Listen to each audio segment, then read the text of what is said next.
ayat perang itu Bapak Ibu, cuma satu saja kata para ulama turun di kota Mekah. Yaitu adalah kata Allah, wajahidhum jihadan kabira. Hendaklah kalian itu berjihad dengan jihad yang besar. Para ulama juga beberapa memaknai bukan perang, tapi adalah jihadun nafs, adalah melawan diri kita sendiri, adalah melawan hawa nafsu yang ada pada diri kita.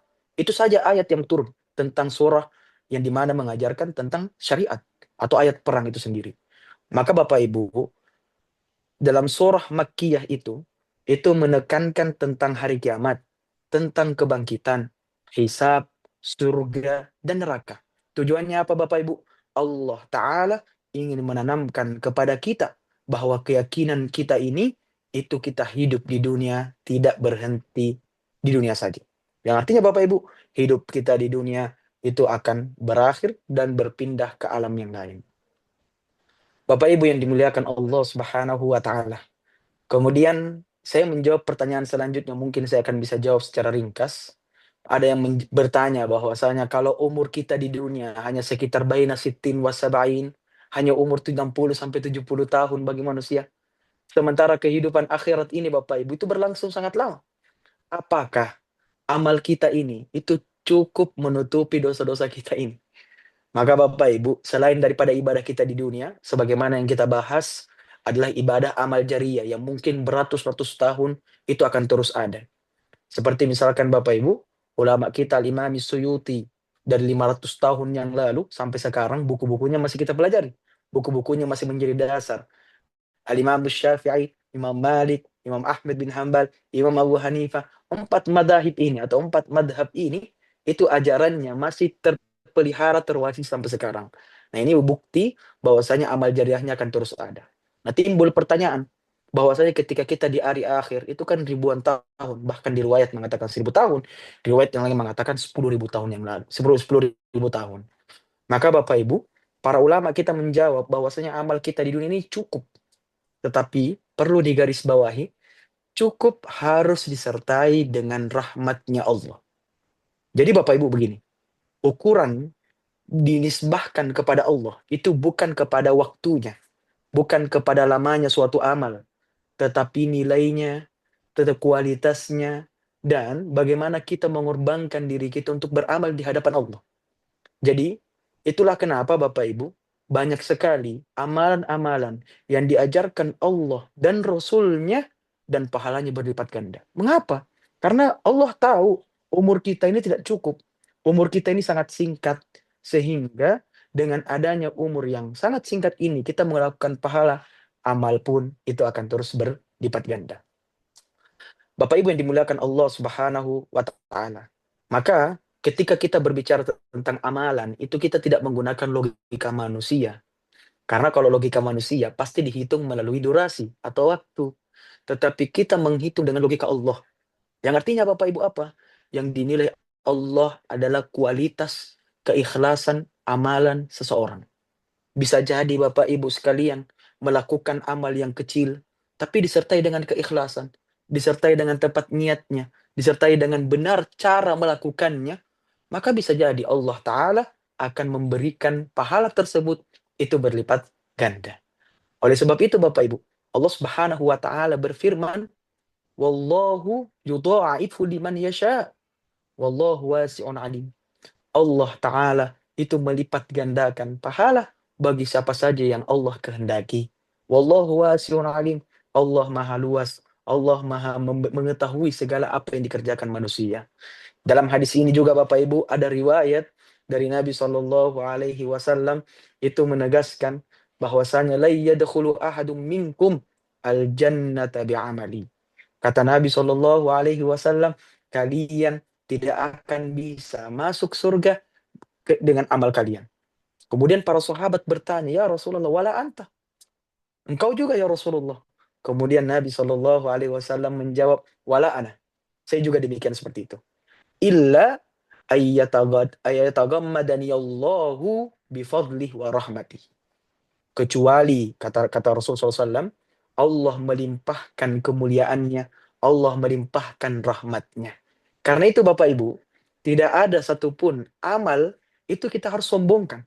Kita hanya berumur 60, 70 tahun, ataupun lebihnya, Itu saja. Sedangkan kehidupan akhirat kata Allah khalidina fiha. Kita ini kekal di alam kita ini kekal nantinya. Yang kemudian Bapak Ibu, ulama kita mengajarkan seberapa banyak usia kita, maka perbanyaklah amal-amal kita. Yang dimana nanti pada dasarnya amal kita itu tidak ada apa-apanya kecuali adanya rahmat Allah. Bapak Ibu yang dimuliakan Allah Subhanahu wa taala. Ada sedikit yang perlu kita luruskan bahwasanya amal ibadah kita ini itu bukan jaminan seseorang itu masuk surga. Tidak ada jaminan Bapak Ibu kita masuk surga. Tetapi amal ibadah yang kita lakukan selama di dunia itu hanyalah bentuk sebab. Yang artinya Bapak Ibu, yang menentukan adalah rahmatnya Allah. Yang menentukan adalah karunia-Nya Allah. Allah menginginkan bagi siapa saja yang ingin masuk surga, yaitu dengan rahmatnya atau karunia-Nya. Hadirin dimuliakan Allah Subhanahu wa taala. Dalam surah Al-Alaq ini, itu bukan sekedar ayat-ayat yang kita baca, bukan sekedar ayat Al-Qur'an yang hanya sekedar di al-matlu yang tertulis, tetapi Bapak Ibu, dari 5 ayat yang pertama kali turun itu adalah wahyu pertama yang Allah turunkan kepada Rasulullah Shallallahu alaihi wasallam. Maka Bapak Ibu, melalui surah Al-Alaq ini, Allah Ta'ala mengajarkan kepada kita bahwa kebangkitan umat tidak dinilai dari kekuasaan. Kebangkitan umat tidak dinilai dengan harta ataupun dengan hal-hal yang lain. Tapi kebangkitan umat Bapak Ibu itu dimulai daripada ilmu pengetahuan. Yaitu kita mulai dari membaca, dimulai daripada kesadaran bahwasanya ada hubungan antara hamba kepada Rabb-Nya, yaitu Allah Ta'ala. Maka Bapak Ibu, surah ini juga itu mengingatkan kepada kita tentang hakikat manusia itu apa. Yaitu manusia diciptakan dari sesuatu yang lemah. Mimma'in mahin, dari cairan yang lemah. Mimma'in dafiq, dari cairan yang terpancar. Kemudian Allah Ta'ala memuliakan manusia tersebut dari asalnya lemah dengan ilmu pengetahuan. Bapak Ibu yang dimuliakan Allah Subhanahu wa taala.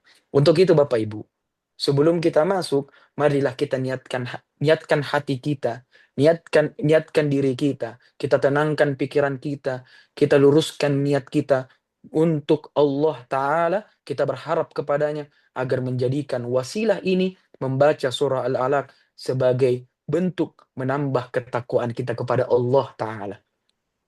Bapak Ibu yang dimuliakan Allah, surah Al-Alaq ini Bapak Ibu, itu kategorinya adalah surah Makkiyah. Yang artinya Bapak Ibu, Allah menurunkan surah ini sebelum Nabi Shallallahu alaihi wasallam itu hijrah ke kota Madinah. Surah Al-Alaq ini Bapak Ibu, itu terdiri daripada 19 ayat.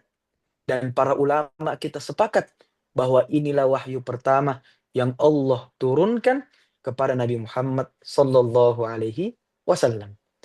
Surah Al-Alaq ini Bapak Ibu, itu diturunkan tepatnya ketika Rasul Sallallahu alaihi wasallam sedang uzlah, yaitu sedang menyendiri di Gua Hira. Yang saat itu Bapak Ibu, Nabi Sallallahu alaihi wasallam berada dalam perenungan, mencari kebenaran, memikirkan kondisi umat manusia yang di mana mereka tenggelam dalam kebodohan dan juga kesesatan yang nyata. Maka Bapak Ibu yang dimulakan Allah, di tengah keheningan yang Nabi lakukan uzlah tersebut, Allah Ta'ala memulai wahyunya dengan perintah yang sangat agung, yaitu perintah untuk membaca. Bapak Ibu yang dimulakan Allah, selain surah ini adalah menjadi wahyu pertama yang Allah turunkan, surah Al-Alaq juga ini Bapak Ibu, itu memiliki keutamaan yang sangat besar bagi siapa saja yang membacanya. Dan ini disebutkan oleh Al-Imam Al-Baydawi dalam kitab tafsirnya Anwarut Tanzil wa Asrarut Ta'wil. Di mana beliau menyebutkan salah satu riwayat dari Nabi Shallallahu alaihi wasallam, "Man qara'a surat Al-Alaq fa'u'tiya minal ajri faka'annama qara'a al-mufassal kullu." Kata Rasul Shallallahu alaihi wasallam, barang siapa yang membaca surah Al-Alaq ini, maka ia akan diberi pahala seakan-akan ia membaca seluruh surah mufassal secara keseluruhan. Bapak Ibu, apa makna daripada seakan-akan membaca surah mufassal? Maka untuk sedikit informasi dan menghindari kesalahpahaman di antara kita, bahwasanya Al-Quran terbagi, ada namanya mutawwal, ada namanya mufassal. Mutawwal ini adalah ayat-ayat atau surah yang begitu panjang dan membahas tentang semua hal. Berbeda dengan mufassal. Mufassal ini Bapak Ibu adalah kumpulan surah-surah yang pendek, yang ringkas, yang di mana berada di bagian akhir Al-Quran. Itulah namanya mufassal. Maka Bapak Ibu, jumhur ulama itu sepakat tentang surah mufassal itu dimulai kapan? Dimulai di mana? Dimulainya dari surah Qaf sampai ke juz 30 surah An-Nas. Bapak Ibu yang dimuliakan Allah Subhanahu wa taala, dari hadis ini Bapak Ibu yang kita baca tadi adalah bentuk bahwasanya barang siapa yang membaca surah Al-Alaq akan mendapatkan pahala yang begitu besar seakan-akan membaca surah-surah pendek yang berada dari awal sampai akhir surah An-Nas. Bapak Ibu yang dimuliakan Allah, selain daripada keutamaan kita membaca surah Al-Alaq ini, surah Al-Alaq ini juga Bapak Ibu itu memiliki wajhul munasabah atau keterkaitan satu surah dengan surah lainnya. Maksudnya apa? Bahwasanya Al-Alaq punya hubungan dengan surah sebelumnya, yaitu adalah surah At-Tin, Wat-Tini Waz-Zaitun, wa Turi Sinin. Nah, apa jawaban para ulama? Misalkan kita lihat dari tafsir Al-Munir, karangan Syekh Wahbah Az-Zuhaili, beliau menjelaskan bahwasanya surah At-Tin, Allah Ta'ala menegaskan bahwa Allah lah yang menciptakan manusia dalam bentuk yang paling sempurna. Fi ahsani taqwim, kata Allah dalam surah At-Tin. Surah At-Tin Bapak Ibu menekankan kesempurnaan manusia dari segi penciptaannya. Kita punya mata dua dengan sangat presisi sebagaimana yang kita pernah baca sebelumnya. Maka surah Al-Alaq Bapak Ibu itu melanjutkan pembahasan dengan menjelaskan bagaimana manusia itu dimuliakan Allah dan dimuliakan manusia melalui ilmu dan wahyunya Allah Subhanahu wa taala. Oleh karena itu Bapak Ibu, ilmu pengetahuan atau akal kita itu tidak pernah berkontradiktif dengan akal atau wahyu Allah Subhanahu wa taala. Akal dan wahyu itu tidak sesuatu yang tidak saling bertabrakan. Makanya dalam kaidah mengatakan al-aqlus sahih la yata'aradu anin naqlis sharih. Bahwasanya akal manusia yang sahih, yang selamat, yang bagus pemikirannya itu tidak mungkin kontradiktif dengan ayat-ayat yang jelas. Maka Bapak Ibu yang dimuliakan Allah, ada banyak permasalahan di dalam kehidupan kita. Al-Quran memerintahkan kepada kita, gunakan akalmu. Di mana Allah mengatakan, afala ta'qilun, la'allakum tatafakkarun, la'allakum yatafaqqahun. Dan ayat-ayat yang lain yang mengatakan tentang akal manusia. Mengapa demikian? Karena para ulama mengatakan bahwasanya al-aqlu dunal wahyi dollat tariq. Akal tanpa ada wahyu itu kita bisa sesat. Bapak Ibu, kalau seandainya tidak ada agama, kita nggak tahu bagaimana itu zakat. Kita nggak tahu bagaimana kita menyembah. Makanya orang-orang dulu yang sebelum adanya agama, yang mereka itu mungkin tidak mengetahui tentang Tuhan, tapi dia meyakini ada prime mover dalam bahasa Inggris, Aristoteles misalkan, kalau kita belajar ilmu kalam, itu meyakini tentang adanya Tuhan. Tapi untuk menyembah bagaimana? Tapi untuk mengetahui mana perintah Tuhan itu bagaimana? Mereka nggak tahu. Maka untuk itu adanya wahyu menjelaskan yang mana kebaikan dan yang mana keburukan sesuai dengan akal manusia. Karena kenapa Bapak Ibu? Wal wahyu dunal akli la yufhamu bihi wa la yuhtadabi. Kata para ulama, wahyu tanpa akal, wahyu aja. Tidak ada akal manusia. Maka tidak akan bisa dipahami dan tidak akan bisa dijadikan petunjuk. Bapak Ibu yang dimuliakan Allah Subhanahu wa taala. Sebagaimana yang kita ketahui Bapak Ibu dan riwayatnya masyhur tentang bagaimana asbabun nuzul daripada surah Al-Alaq ini. Itu dikutip banyak sekali, kitab tafsir At-Tabari, kitabnya Ibnu Katsir, kitabnya Al-Kasyaf, kitabnya Zamakhsyari dan lain-lain, itu semua menjelaskan tentang riwayat satu, yaitulah riwayatnya Sayyidatuna Aisyah radhiyallahu anha. Di mana kata Sayyidah Aisyah, awwalu ma budi'a bihil ar-ru'yas shadiqah. Kata Sayyidah Aisyah, permulaan wahyu yang diterima Nabi adalah mimpi yang benar. Setiap mimpi yang beliau lihat datang dengan jelas seperti terangnya waktu pagi. Sebagian riwayat mengatakan kan nurus subuh, seperti waktu subuh. Kemudian setelah munculnya mimpi-mimpi yang nyata yang datang pada hadapan Nabi, kemudian kata Aisyah, hubbiba ilaihil khala. Di Rasul Shallallahu Alaihi Wasallam dicintakan untuk menyendiri beruzlah. Bapak Ibu yang dimuliakan Allah Subhanahu wa taala.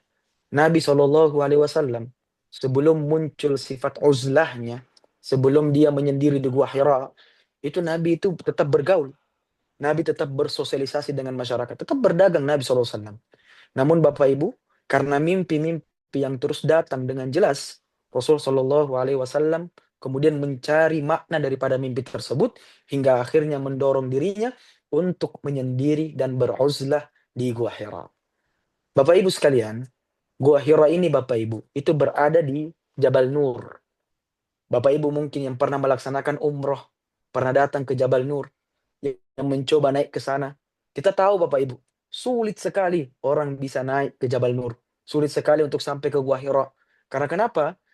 Daripada jalannya itu sangat curam sekali. Untuk sampai ke puncaknya itu sangat sulit. Oleh karena itu Bapak Ibu, dari Gua Hira itulah di sana Nabi Shallallahu Alaihi Wasallam uzlah atau menyendiri. Dan disitulah Bapak Ibu Nabi beribadah beberapa malam, kemudian pulang ke rumahnya untuk mengambil bekal, kemudian kembali lagi ke Gua Hira.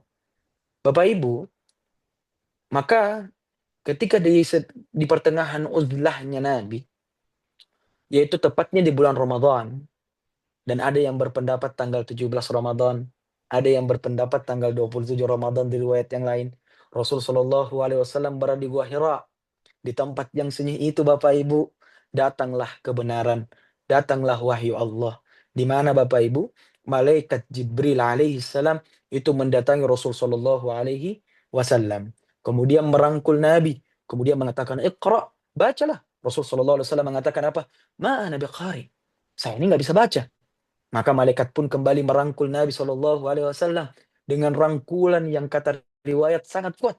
Bahkan dikatakan seakan-akan nyawanya akan dicabut. Kemudian malaikat berkata, "Iqra, bacalah Muhammad." Kemudian Rasulullah SAW mengatakan, Nabi Qari, saya nggak bisa baca.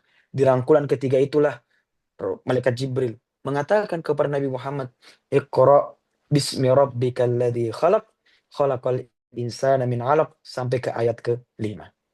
Bapak Ibu yang dimuliakan Allah, pada saat itu pula Rasul Shallallahu Alaihi Wasallam mengikuti apa yang disampaikan Jibril kemudian membacanya. Di mana Bapak Ibu, dalam keadaan pada saat itu adalah keadaan yang sangat Nabi SAW itu ketakutan. Rasul Shallallahu Alaihi Wasallam turun dari Gua Hira, kemudian kembali dalam keadaan badannya gemetar, ketakutan. Karena kenapa? Melihat malaikat Jibril alaihissalam. Bahkan Bapak Ibu, dalam riwayat, Nabi SAW menceritakan kepada Sayyidatuna Khadijah, mengatakan apa? Fajatautu li rukbati. Saya seakan-akan tersungkur, gemetar, takut kepada malaikat Jibril alaihissalam. Summa raja'tu tarjufu bawadiri. Bahkan ketakutanku ini, kata malaikat, kata Sayyidina Muhammad, ketakutanku ini masih terus ada sampai saya pulang. Kemudian saya dalam keadaan tubuhku itu gemetar. Maka Bapak Ibu yang dimuliakan Allah, setiba Nabi SAW ketika dari Gua Hira kemudian menuju ke rumahnya, itu setiba Nabi masuklah, kemudian menuju kepada istrinya Sayyidatuna Khadijah radhiyallahu anha, di mana berkata, "Zammiluni, zammiluni, selimuti aku," kata Nabi. Maka Khadijah pun pada saat itu Bapak Ibu menyelimuti beliau hingga yadhabu annil hazan, yadhabu annil hamma. Ketakutannya, rasa kegugupannya itu pun mulai mereda. Setelah itu Bapak Ibu, ketika selesai diselimuti Nabi, maka Rasul Shallallahu Alaihi Wasallam mengatakan kepada Sayyidatuna Khadijah, "Ini aku benar-benar khawatir wahai Khadijah, wahai istriku terhadap diriku ini saya kenapa?" Kemudian Nabi itu menceritakan tentang kejadian yang terjadi dalam gua tersebut. Maka Bapak Ibu, disinilah Bapak Ibu, Allah Ta'ala memperlihatkan kepada kita semua betapa besar peranan seorang istri yang beriman, istri yang patuh. Bapak Ibu, Sayyidatuna Khadijah ketika mendengar berita tersebut, nah, Sayyidatuna Khadijah tidak menyelah. Sayyidatuna Khadijah tidak meremehkan. Sayyidatuna Khadijah tidak meragukan hal tersebut. Bahkan Bapak Ibu, beliau sebagai istrinya Nabi menenangkan Nabi dengan kalimat kalla wallahi ma yukhzikallahu abada. Kata Sayyidatuna Khadijah, sekali-kali tidak wahai suamiku, sekali-kali tidak wahai Muhammad. Demi Allah, Allah tidak akan menghinakanmu karena tersebut.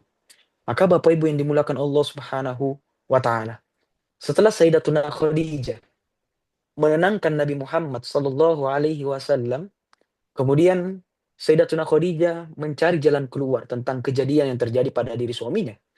Akhirnya Sayyidatuna Khadijah membawa kepada sepupunya, menemui sepupunya yang bernama Waraqah ibni Naufal. Waraqah bin Naufal ini Bapak Ibu, seorang yang tua, lanjut usia, tapi pintar mendalami kitab-kitab sebelumnya seperti Taurat dan Injil. Ahli dalam hal ahlul kitab itu tahu. Beliau tahu sekali. Ini namanya Waraqah bin Naufal. Maka Bapak Ibu, ketika ditemui kemudian harinya, Sayyidatuna Khadijah berkata, "Yabda ammi isma min ibni akhik." Wahai sepupuku, dengarkanlah apa yang disampaikan oleh anak saudaramu ini. Maka Bapak Ibu, Rasulullah menceritakan semua apa yang beliau lihat ketika di Gua Hira. Pada saat itu Bapak Ibu, ketika mendengarkan kisah tersebut, Waraqah bin Naufal takjub. Kemudian mengatakan, hadan namus alladhi anzalallahu ala Isa. Sebagian riwayat mengatakan, hadan namus alladhi anzalallahu ala Musa. Bahwasanya inilah namus. Namus ini Bapak Ibu, itu adalah malaikat Jibril. Ini namanya bahasa Taurat. Sebagian mengatakan ini bahasa Injil. Yang dimana adalah Allah turunkan kepada Nabi Isa alaihissalam. Allah turunkan kepada Nabi Musa alaihissalam. Kemudian Bapak Ibu, Waraqah bin Naufal ini menasihati Nabi Muhammad. Di mana hati-hati terhadap kaummu. Karena kenapa? Idh yukhrijuka qaumuk. Kaummu akan mengusirmu wahai Muhammad. Maka Rasulullah SAW mengatakan, au mukhrijihum. Apakah benar-benar mereka akan mengusir aku? Maka kata Waraqah bin Naufal, "Na'am, mereka akan mengusir kamu. Lam ya'ti rajulun bimithli ma ji'ta bih illa audi." Proses normal. Tidak pernah ada Bapak Ibu seseorang datang membawa kabar gembira seperti ini kecuali pasti dimusuhi sama kaumnya. Maka Waraqah bin Naufal pun Bapak Ibu memberikan pesan kepada Nabi Muhammad untuk berhati-hati terhadap kaum kafir Quraisy. Bapak Ibu yang dimuliakan Allah Subhanahu wa taala. Maka Waraqah bin Naufal ini Bapak Ibu itu mengatakan kepada Nabi Muhammad, "Wa in yudrikni yaumuka." Seandainya aku masih hidup, seandainya aku ini seumur dengan kamu Muhammad, ansuruka nasran aziza. Saya ini akan menolong kamu dengan pertolongan yang sangat kuat. Artinya, Waraqah bin Naufal itu telah memahami tentang adanya risalah yang akan turun kepada Nabi Muhammad. Waraqah bin Naufal mengimani hal tersebut. Waraqah bin Naufal mengakui terhadap apa yang terjadi kepada Nabi Muhammad Sallallahu Alaihi Wasallam. Tapi Bapak Ibu, tidak lama setelah itu, Waraqah bin Naufal pun wafat, meninggal. Makanya sebagian riwayat para ulama mengatakan Waraqah ini, sekalipun dia Nasrani tulen, itu dia masuk Islam karena mendengarkan kisah dari Nabi Muhammad. Sebagian juga mengatakan bahwa Waraqah bin Naufal ini itu tidak masuk Islam. Dia meninggal dalam keadaan Nasrani. Bapak Ibu yang dimuliakan Allah, setelah terjadi hal tersebut, wahyu terhenti sejenak. Yang disebut daripada fatratul wahyi. Disinilah Nabi Muhammad SAW itu galau. Nabi Muhammad SAW itu gelisah. Karena beberapa kali itu terjadi memang fatratul wahyi. Pertama ketika turunnya Iqra bismi rabbikal ladzi khalaq ini, terjadi fatrah atau zaman kekosongan wahyu. Sebagian riwayat mengatakan 1 bulan, sebagian juga mengatakan 20 hari, dan banyak riwayat-riwayat yang lain mengatakan hal tersebut. Kemudian setelah fatratul wahyi ini Bapak Ibu, turunlah surah, yaitu adalah ya ayyuhal muddathir. Yaitu adalah surah Al-Mudathir. Bapak Ibu yang dimuliakan Allah Subhanahu wa taala. Apa pelajaran daripada kisah ini? Bahwasanya di saat yang sangat genting yang terjadi pada diri Nabi, Allah taala memperlihatkan kepada kita siapa sosok yang pertama kali menenangkan Nabi. Siapa sosok yang menghibur Nabi? yaitu bukan sahabatnya, bukan tokoh masyarakat, bukan pula orang yang berpengaruh. Tapi yang pertama kali menghibur Nabi Shallallahu Alaihi Wasallam adalah seorang istri yang soleha, yaitu adalah Khadijah bintu Khuwailid radhiyallahu anha. Khadijah tidak menyela Bapak Ibu, tidak meremehkan ketakutan suaminya.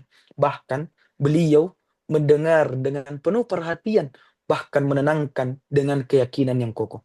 Bapak Ibu, salah satu al-mubasyirina bil jannah, yaitu adalah orang-orang yang diberikan kabar gembira dengan surga, yaitu adalah Sayyidatuna Khadijah. Sayyidatuna Khadijah, Bapak Ibu, orang yang pertama kali beriman di antara perempuan yang ada di suku Quraisy. Kemudian anak muda yang pertama kali masuk Islam mengimani Muhammad adalah Sayyidina Ali bin Abi Thalib radhiyallahu anhu. Maka Bapak Ibu, Sayyidatuna Khadijah dengan setianya mendengar dengan penuh perhatian, menenangkan dengan penuh keyakinan. Di mana Sayyidatuna Khadijah mengatakan, Bapak Ibu, kalimatnya bagus sekali. Kalla wallahi ma yukhzikallahu abada. Tenang Nabi Muhammad, sekali-kali tidak, Allah tidak akan menghinakanmu selama-lamanya. Bapak Ibu, kita bisa perhatikan Bapak Ibu, Sayyidatuna Khadijah tidak menilai Nabi Shallallahu Alaihi Wasallam dengan peristiwa yang terjadi, yang baru menimpa terhadap Nabi. Di mana Bapak Ibu, Sayyidatuna Khadijah menguatkan diri Nabi Muhammad Shallallahu Alaihi Wasallam. Di mana Sayyidatuna Khadijah mengatakan, hei Muhammad, hei suamiku, innaka latasilir rahim. Sesungguhnya engkau ini menyambung tali silaturahim. Kau bukan orang yang tidak pernah memutuskan tali silaturahim. Kemudian watasdukul hadis, ucapanmu jujur, benar, tidak ada kebohongan dalamnya. Wa tu'dil amanah, kemudian engkau menunaikan amanah. Kemudian kata Sayyidatuna Khadijah, wa tuqrid dhaif, kemudian engkau itu memuliakan tamumu wahai Muhammad. Kemudian wa tu'ainu ala nawaibil haq, engkau Muhammad, engkau suamiku membantu orang-orang yang lemah untuk menuju kepada kebenaran. Dari sini Bapak Ibu yang dimuliakan Allah, dakwah besar Islam ini Bapak Ibu, itu tidak dimulai daripada mimbar-mimbar. Dakwah Islam ini tidak dimulai dari peperangan. Sebagian orang mengatakan Islam menyebar dengan peperangan. Hal tersebut itu salah. Bapak Ibu, dakwah Islam itu muncul dari sebuah rumah yang dimana ada seorang istri menenangkan seorang suaminya, menguatkan dan membenarkan amanat beriman kepada Rasulullah Shallallahu Alaihi Wasallam. Apa Bapak Ibu hikmahnya? Sebelum Rasulullah menghadapi kerasnya penolakan manusia pada saat itu, Allah lebih dahulu menghadiahkan kepadanya ketenangan dari seorang istri yang beriman kepada Allah. Hadirin dimuliakan Allah Subhanahu wa taala. Ini pelajaran besar bagi kita semua Bapak Ibu, bahwa pasangan yang soleh, pasangan yang solehah itu bukan sekedar hadir secara fisik, tetapi hadir dengan iman, hadir dengan hati dan keyakinan. Maka Bapak Ibu yang dimuliakan Allah Subhanahu wa taala, ada doa yang sangat indah untuk menjaga kerukunan rumah tangga kita yang diajarkan oleh para ulama. Rabbana hablana min azwajina wa dzurriyyatina qurrata a'yunin waj'alna lil muttaqina imama. Bapak Ibu yang dimuliakan Allah Subhanahu wa taala. Setelah kita mengenal Bapak Ibu sebab turunnya surah Al-Alaq ini, maka ayat pertama yang Allah turunkan, Allah berfirman, Iqra bismi rabbikal ladzi khalaq. Khalaqal insana min 'alaq. Iqra wa rabbukal akram alladzi 'allama bil qalam 'allamal insana ma lam ya'lam. Bacalah dengan nama Tuhanmu yang menciptakan kamu. Khalaqal insana min 'alaq. Dialah Allah yang menciptakan kalian dari segumpal darah. Iqra wa rabbukal akram. Bacalah dengan nama Tuhanmu yang pemurah. Alladzi 'allama bil qalam. Dialah Allah yang mengajarkan kalian, yang memberikan ilmu kepada kalian melalui pena. 'Allamal insana ma lam ya'lam. Dialah Allah yang mengajarkan manusia bagi apa yang dia tidak ketahui.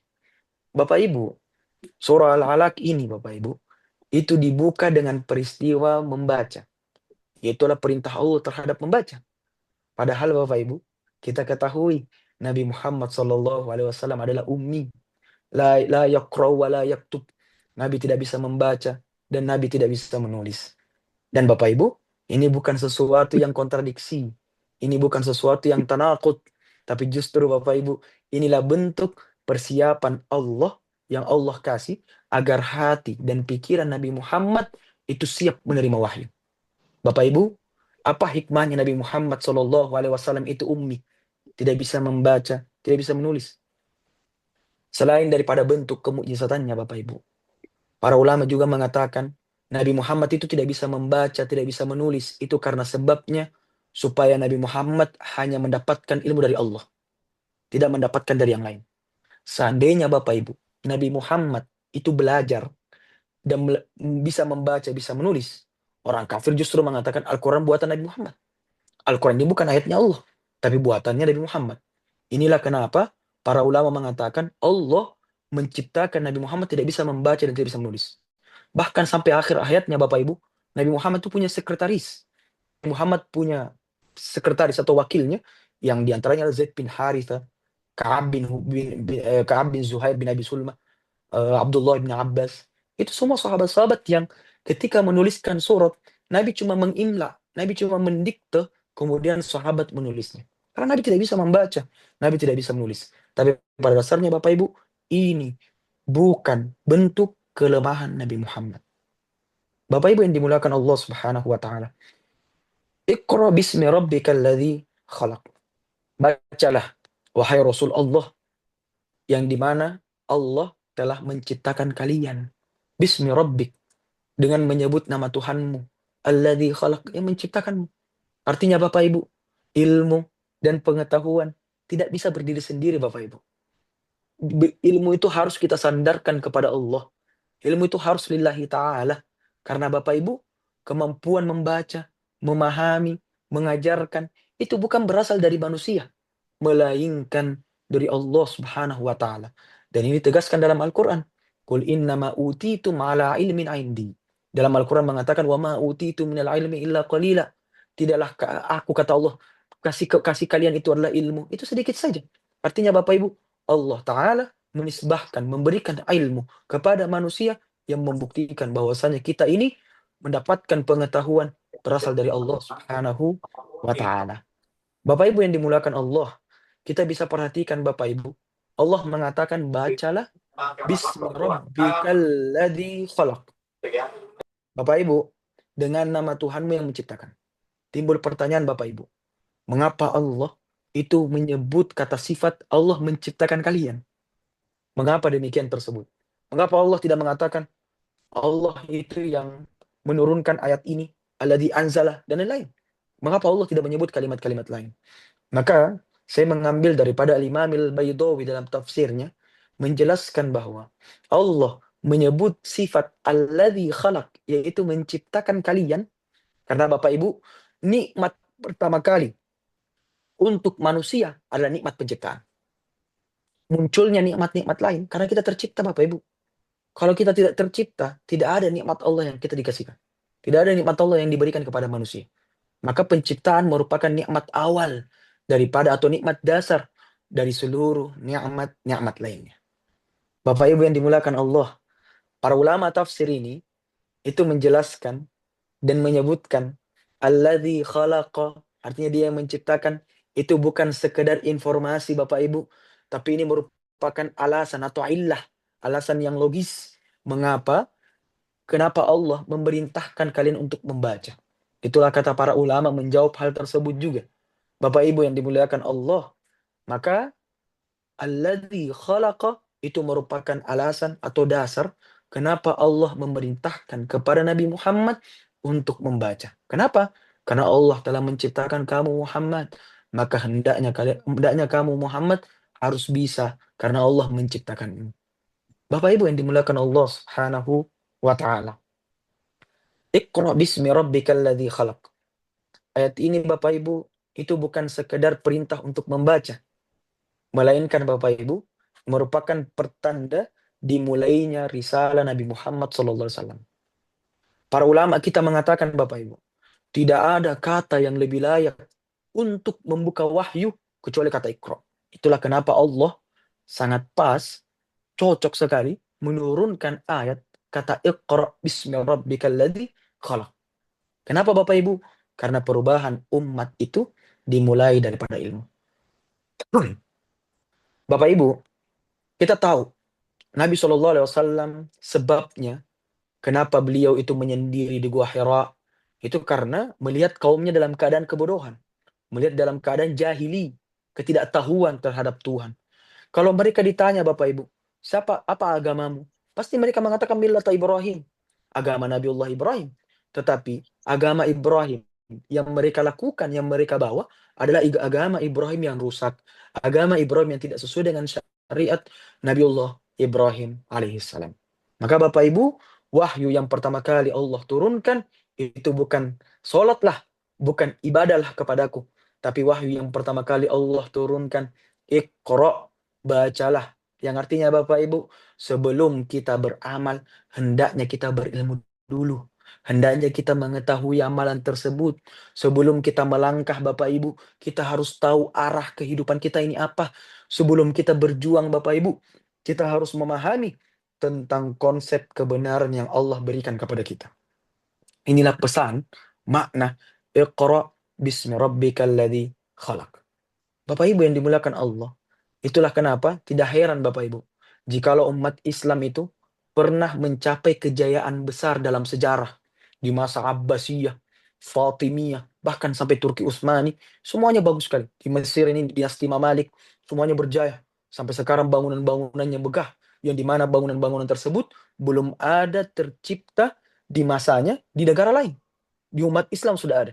Bayangkan Bapak Ibu, bagaimana Islam itu menaruh kakinya atau menaruh risalahnya dari Andalus sampai ke Cina, itu bukti bahwa Islam pernah berada dan mencapai kejayaannya dalam sejarah umat manusia.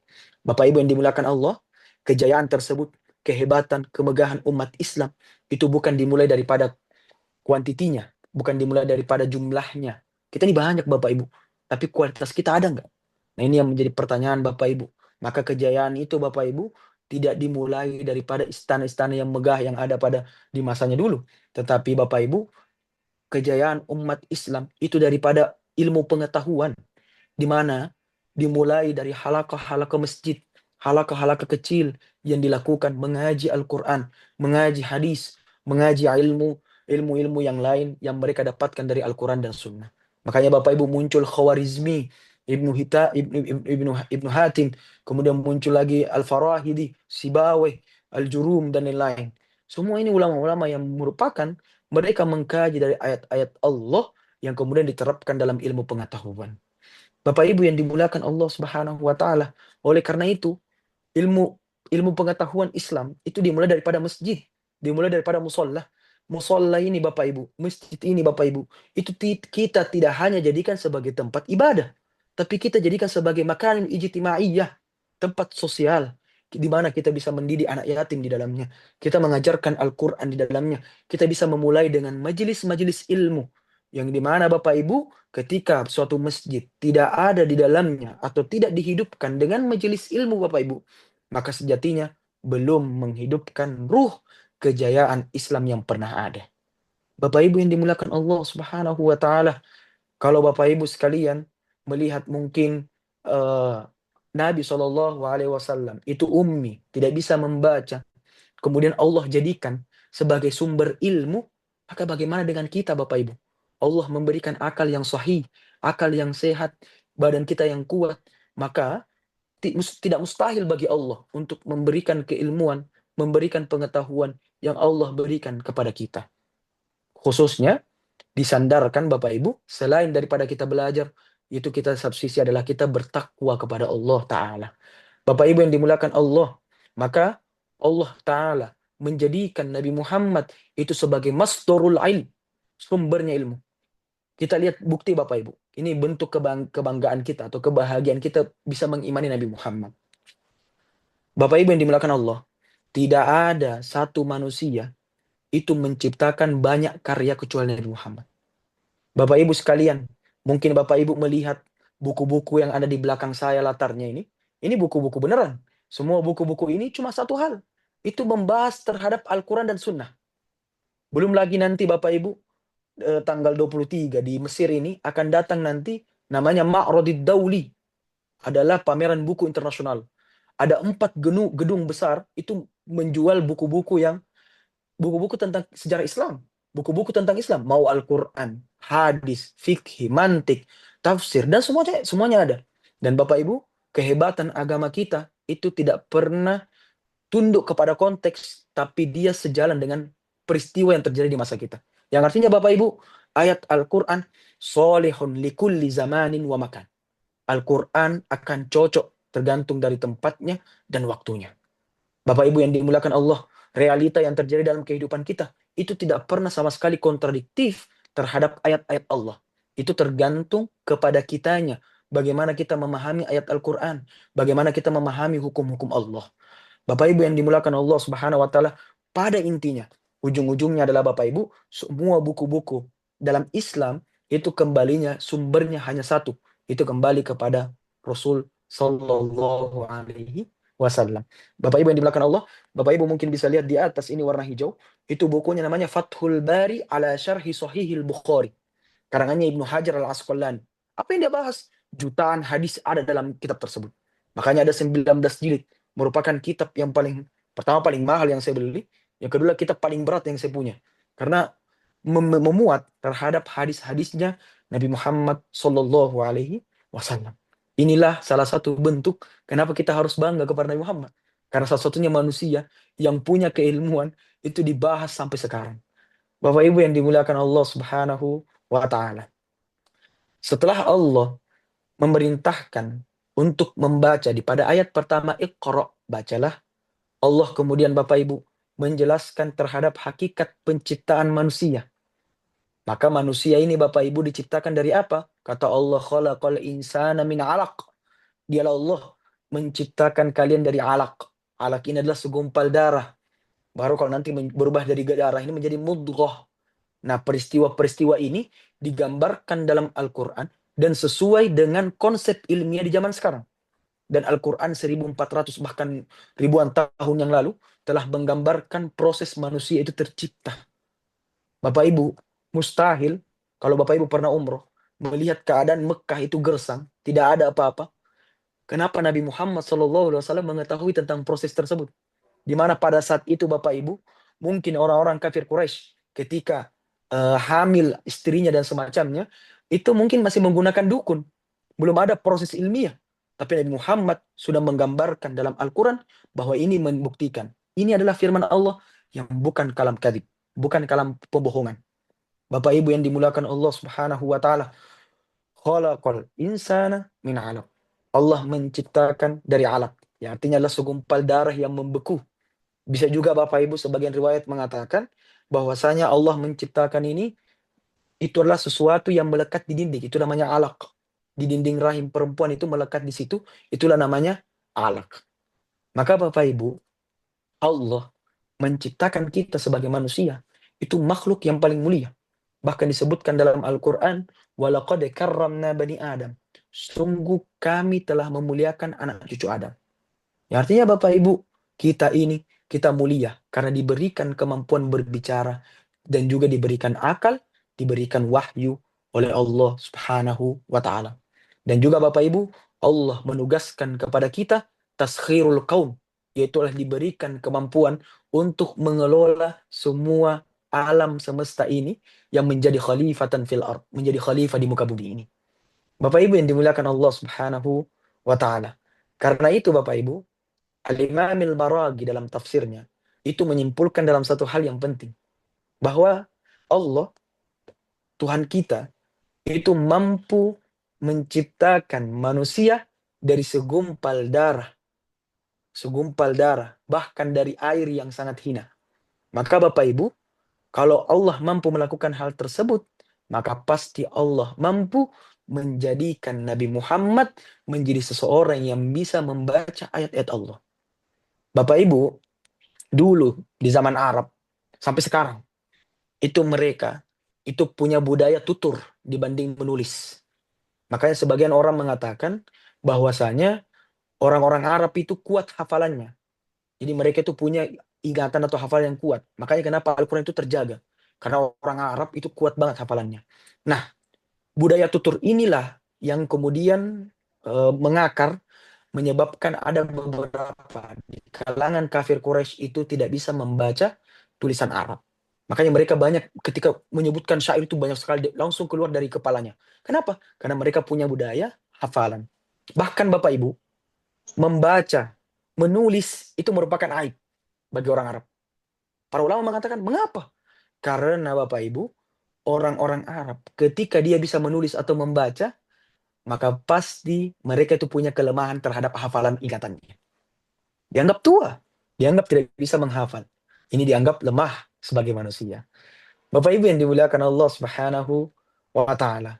Dari sinilah Bapak Ibu kita melihat keajaiban, kemujizatan Al-Qur'an di mana Al-Qur'an Bapak Ibu itu memberikan isyarat ilmiah tentang penciptaan manusia yang pada saat itu mungkin ilmu kedokteran belum berkembang dan manusia juga belum mengetahui tentang tahapan penciptaan janin manusia.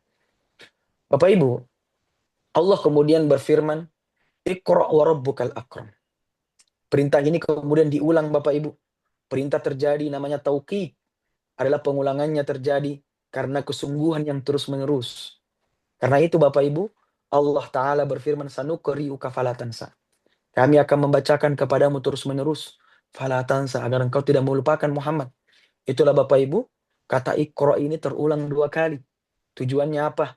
Allah Ta'ala menenangkan kegelisahan Nabi Muhammad, di mana Nabi Muhammad ketika menghadapi malaikat Jibril, ma'ana biqari. Saya ini nggak bisa baca. Maka Allah menenangkan, Iqra wa rabbukal akram. Bapak Ibu yang dimuliakan Allah. Wa rabbukal akram. Allah mensifati dirinya dengan maha pemurah. Maka Bapak Ibu, sifat al-akram atau maha pemurah ini itu sangat jelas berada dalam kehidupan setiap manusia. Bapak Ibu, dari dahulu sampai sekarang matahari tetap matahari, bulan tetap bulan, gunung tetap gunung. Semuanya tidak berubah. Namun Bapak Ibu, setiap kali kita teliti tentang alam semesta ini, itu setiap kali ada rahasia baru yang terungkap. Di sinilah kemurahan Allah. Di sini kemuliaan Allah. Wa rabbukal akram. Maka Bapak Ibu, kalaulah Allah membukakan kepada kita terhadap apa yang kita teliti terhadap alam semesta, maka demikian pula ayat Allah. Demikian pula Al-Quran. Al-Quran itu, Bapak Ibu, ayatnya 30 juz dari dulu, dari Nabi Muhammad sampai sekarang, tidak berubah-berubah. Tidak ada yang menjadi modifikasi. Tidak ada yang bisa, ada yang salah dalam tulisannya, tidak ada. Yang ada mungkin ilmu tajwid, perkembangannya, ada titik, ada harokat, kasroh, fathah, dhamma. Tapi lebihnya tidak berubah. Tapi Bapak Ibu, setiap kali kita mentadabburi, berulang kali, maka setiap kali itu pula muncul makna dan hikmah yang baru dalam kehidupan kita. Mungkin Bapak Ibu, sebagai contohnya, ada yang sering membaca surah Al-Mulk dengan ketenangan jiwa. Itu merupakan sesuatu mukjizatnya Allah. Itu merupakan mukjizatnya Quran. Maka Bapak Ibu yang dimuliakan Allah, Nabi memberikan kita eh, penegasan bahwasanya hati-hati terhadap membaca ayat Al-Quran. Karena kenapa Bapak Ibu? Rubbama qari'il Qur'ana lu'ainu. Bisa jadi orang yang membaca Al-Quran itu dilaknat. Dilaknat itu artinya apa? Mereka hanya membaca, hanya sekedar membaca. Tidak mentadabburi, tidak meyakini, tidak senang dengan ayat-ayat Allah. Bapak Ibu yang dimuliakan Allah Subhanahu wa ta'ala. Setelah kita membaca Iqra wa rabbukal akram. Kemudian Allah Subhanahu wa taala meneguhkan hati Nabi Muhammad dengan firman-Nya, "Alladzi 'allama bil qalam", di mana Allah yang mengajarkan manusia dengan perantara pena. "'Allamal insana ma lam ya'lam". Dialah Allah mengajarkan manusia dari apa yang tidak diketahuinya. Al-Imamil Maraghi Bapak Ibu menjelaskan pena adalah sarana yang Allah jadikan untuk menyampaikan sebuah ilmu. Jadi Bapak Ibu, kita lihat ada gambar-gambar di dalam gua atau di gunung, itu merupakan penanya untuk menandakan bahwasanya akan ada sejarah yang telah tertulis di zaman dahulu yang kita dapatkan zaman sekarang. Inilah kenapa Allah jadikan allamal insana ma lam ya'lam. Allah mengetahui, manusia mengetahui segala apa yang mereka tidak ketahui. Bapak Ibu yang dimuliakan Allah, kita mengenal sejarah manusia peradaban karena ada yang tertulis dengan penanya. Bapak Ibu yang dimuliakan Allah, inilah bukti kemujizatan Al-Quran, bahwasanya Al-Qalam Allah jadikan sebagai perantara sejarah manusia. Padahal Bapak Ibu, pena atau kolam, itu adalah benda mati. Benda yang tidak hidup. Tidak memiliki akal. Tidak memiliki kehidupan. Namun Allah Ta'ala menjadikan pena tersebut sebagai alat pemahaman dan penyebaran ilmu manusia. Bapak Ibu yang dimuliakan Allah. Maka Bapak Ibu, dari sini kita bisa mengambil pelajaran. Kalaulah Allah mampu menjadikan benda mati itu sebagai sarana ilmu pengetahuan, maka tentu lebih mudah bagi Allah menjadikan seorang manusia yang sempurna seperti Nabi Muhammad Sallallahu Alaihi Wasallam. Allah menjadikan Nabi Muhammad, Bapak Ibu, sebagai pembaca, sebagai penyampai, sebagai pengajar wahyu tanpa ada guru dan tanpa ada perantara. Bapak Ibu yang dimuliakan Allah Subhanahu wa taala, pelajarannya dari ayat pertama sampai ayat kelima ini sebenarnya banyak sekali. Tapi kita bisa mengambil kesimpulan, ilmu Bapak Ibu bukan semata hasil kecerdasan, tapi merupakan karunia Allah, ni'mah, fadlum minallah. Karunia Allah, rahmatnya Allah, nikmatnya Allah. Maka Bapak Ibu, Allah menghendaki dan memberikan ilmu bagi siapa saja yang Allah mau. Dengan cara Allah yang Allah kehendaki. Mungkin Bapak Ibu yang dimuliakan Allah, Allah mentakdirkan kita saat ini mengkaji ayat-ayat Allah. Dengan ada pemahaman-pemahaman yang baru yang kita dapatkan. Menambahkan keimanan kita. Seperti itulah Allah menghendaki kita mendapatkan ilmu. Jadi Bapak Ibu, seringkali Allah mengatakan, Iqra bismi rabbikal ladzi khalaq, yang artinya adalah kita mencari ilmu, itu jangan lupa untuk ketaatan kepada Allah Subhanahu wa taala. Karena Bapak Ibu, kita dilarang untuk melakukan kesombongan dengan keilmuan. Kita tidak boleh putus asa untuk belajar, Bapak Ibu. Saya sudah tua, saya tidak bisa lagi berpikir, Ustaz. Tidak ada kata yang namanya untuk kewajiban belajar. Bapak Ibu, kita wajib tetap berusaha. Di satu sisi kita mengharapkan dengan bertawakal kepada Allah Subhanahu wa taala. Bapak Ibu yang dimuliakan Allah, kita ini Bapak Ibu, itu adalah manusia yang tidak dilahirkan dengan tiba-tiba pintar. Maka kita ini mendapatkan keilmuan, mendapatkan pengetahuan, itu karena hasil usaha. Maka Bapak Ibu, berkat karunia Allah lah, Allah berikan hasil tersebut dengan menaruh keilmuan pada seorang hamba. Bapak Ibu, tidak ada yang perlu kita sombongkan Bapak Ibu. Karena Bapak Ibu, para ulama mengatakan, "Lau kana la ilmu yudraku bil muna, mah kana fil bariyati jahil." Seandainya ilmu itu Bapak Ibu, kita raih dengan tidur-tidur saja. Kita raih dengan angan-angan saja. Niscaya tidak ada orang bodoh di muka bumi ini. Maka kewajiban kita saat ini Bapak Ibu sebagai umat Islam, berada dalam keterpurukan zaman sekarang. Kita cuma banyak tapi tidak ada kualitasnya. Karena kita meninggalkan yang namanya ilmu pengetahuan. Maka kewajiban kita apa Bapak Ibu? Anak-anak kita, cucu-cucu kita, kerabat kita, itu bersungguh-sungguh untuk belajar. Kewajiban kita adalah belajar sekaligus bertakwa. Bismi rabbikal ladzi khalaq, bertakwa kepada Allah Subhanahu wa taala.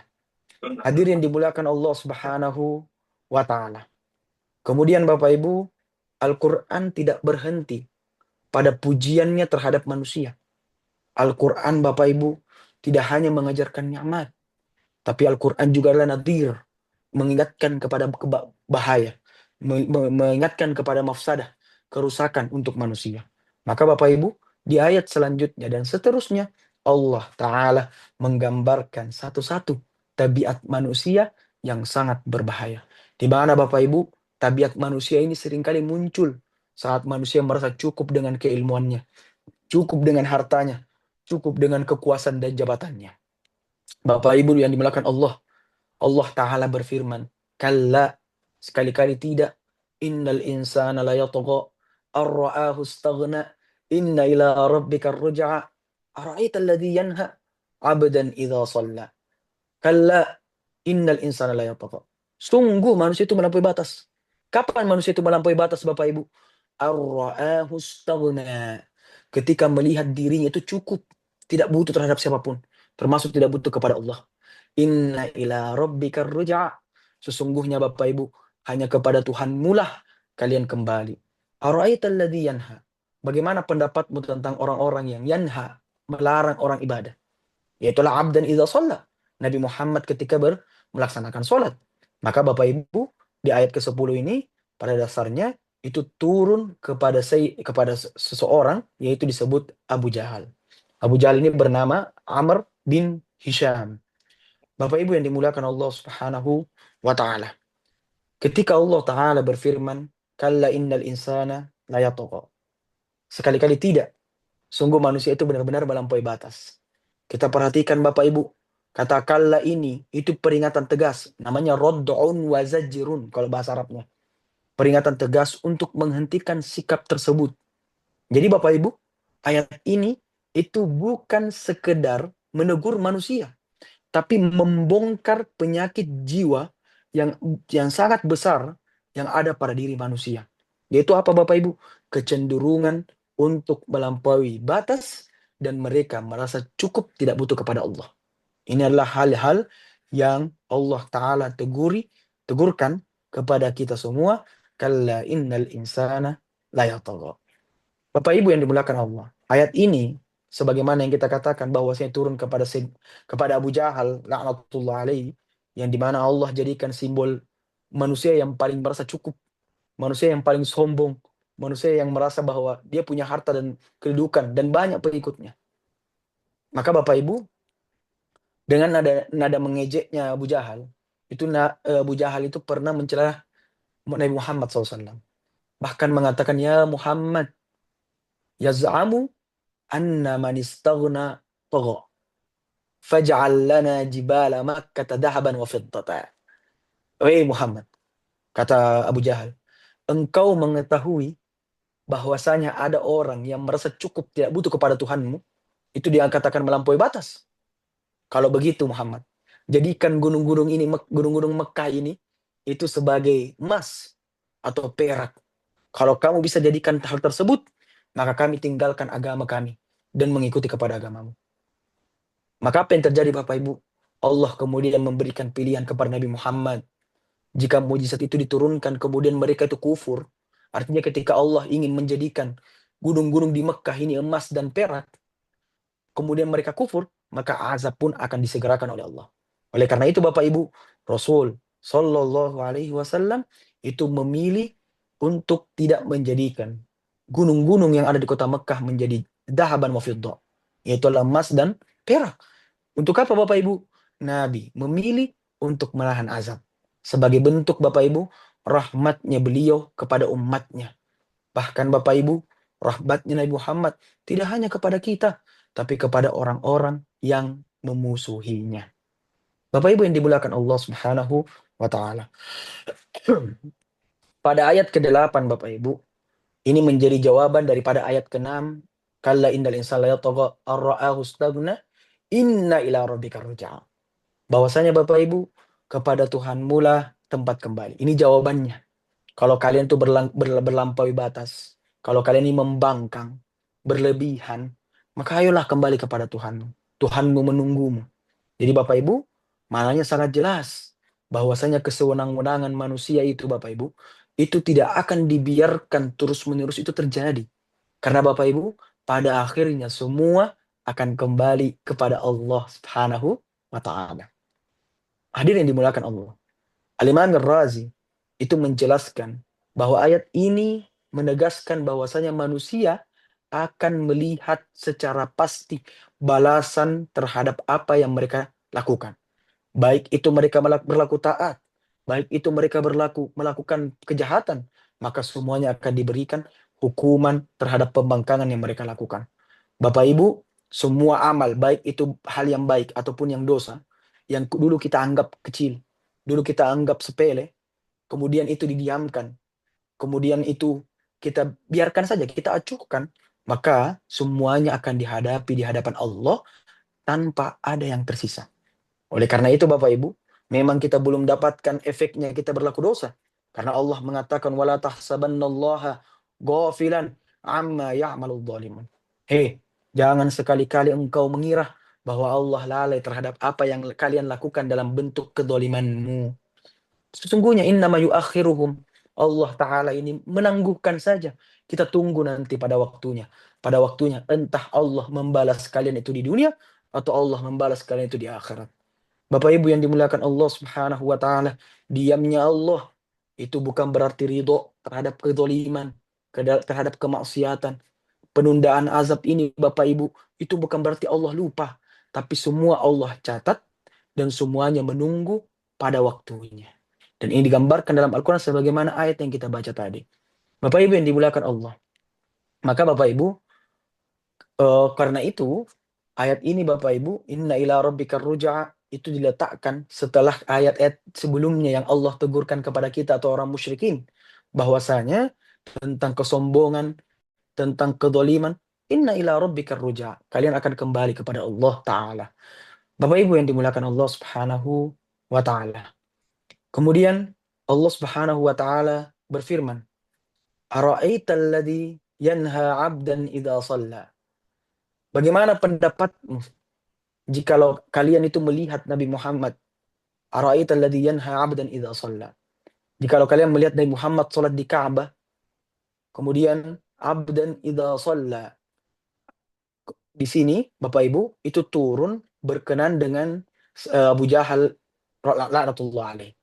Dan ini diriwayatkan oleh Sayyidina Abdullah ibn Abbas radhiyallahu an, di mana Abu Jahal Bapak Ibu itu berkata kepada orang-orang yang di sekitarnya, la in ra'aitu Muhammadan yusalli 'indal Ka'bah. Yang kata Abu Jahal dengan angkuhnya, seandainya saya melihat Muhammad itu salat sujud depan Ka'bah, la ata'anna ala hunuki. Maka saya akan injak lehernya. Saya akan injak dia sampai dia tidak bisa sujud kepada Tuhannya. Bapak Ibu, tapi pada saat itu Bapak Ibu, ketika Nabi Shallallahu Alaihi Wasallam benar-benar melaksanakan sholat, Abu Jahal pun mendekat. Kemudian tiba-tiba beliau itu mundur dan ketakutan. Apa yang terjadi? Ketika orang musyrik bertanya kepada Abu Jahal, kenapa? Ada apa yang terjadi? Kemudian Abu Jahal pun mengatakan, Inna baini wa bainahu khandaqan min narin wa ahwalan wa ajnihun. Kata Abu Jahal, sesungguhnya antara aku dengan Nabi Muhammad atau Muhammad itu ada parit api. Seakan-akan membatasi hal tersebut. Di mana parit api itu ada kengerian. Ada sayap-sayap malaikat mendekat dari diri Nabi Muhammad.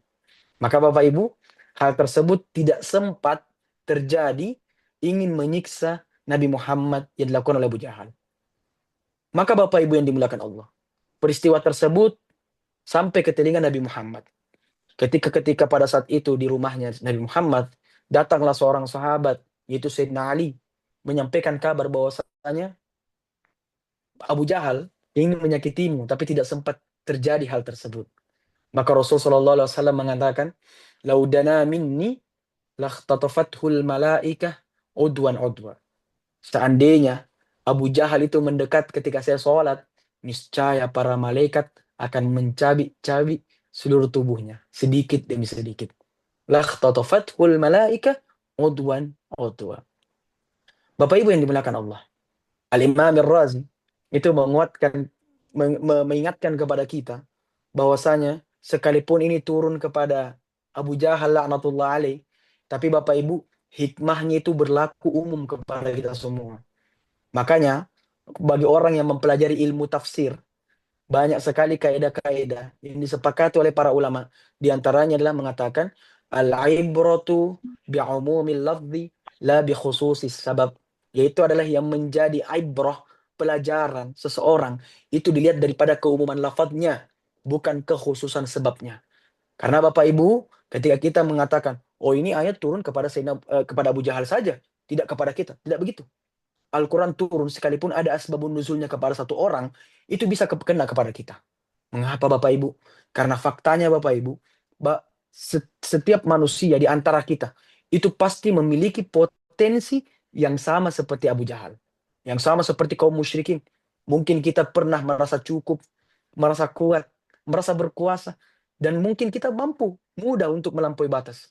Maka Bapak Ibu, Allah Ta'ala itu menjelaskan di awal surah, kalian diciptakan dari sesuatu yang hina, dapat ilmu, diberikan nikmat, maka setelah itu hendaknya inna ila rabbikar ruja'. Kembalilah kepada Allah. Kembali kepada Tuhan. Tapi apa yang terjadi Bapak Ibu? Mereka mereka melihat dirinya merasa cukup. Maka Bapak Ibu artinya apa? Perasaan cukup inilah Bapak Ibu yang kita tidak butuh kepada Allah atau kita tidak butuh kepada manusia lainnya. Awal dari kehancuran manusia. Awal daripada hancurnya penyakit jiwa yang ada pada diri mereka. Maka Bapak Ibu, ini adalah sesuatu ancaman dari Allah kepada kita, bahwasanya kita sekuat apapun kita tetap butuh kepada petunjuk Allah. Kita tetap meminta taufiknya Allah, hidayahnya Allah terhadap dalam kehidupan kita. Bapak Ibu yang dimuliakan Allah Subhanahu wa taala.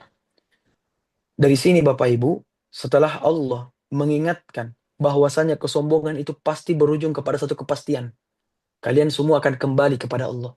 Kesombonganmu, jabatanmu akan semua dipertanggungjawabkan di hadapan Allah Subhanahu wa taala. Maka kemudian Allah melanjutkan firman-Nya dengan sebuah pertanyaan Allah kepada kita, di mana Allah tidak langsung menghukumi, tapi Allah justru mengajak manusia untuk berpikir secara logis dengan jujur. Oleh karena itu Bapak Ibu, Allah berfirman, "Ara'aital ladzi yanha 'abdan idza shalla." Bagaimana pendapatmu kalau Nabi Muhammad itu berada di atas petunjuk atau dia memerintahkan au amara bittaqwa, ara'aita in kana 'alal huda au amara bittaqwa, atau dia memerintahkan ketakwaan kepadamu.